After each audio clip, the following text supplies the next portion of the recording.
তো রেডি। এটার হাইড্রোলিকের সিস্টেম হচ্ছে এভাবে।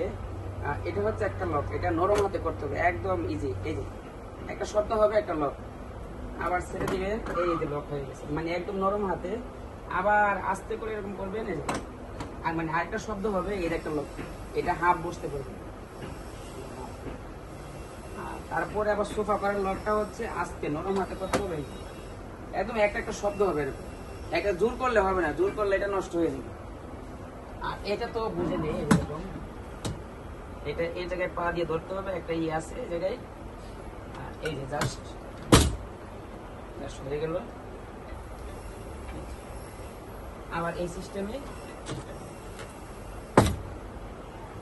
আবার এই সিস্টেম, মানে আবার এই লকটা দেখাচ্ছি আমি। এই যে এটা একদম ইজি প্রসেস, একদম নরম হাতে করতে হবে। এই যে একটা শব্দ হবে, এই যে একটা লক একদম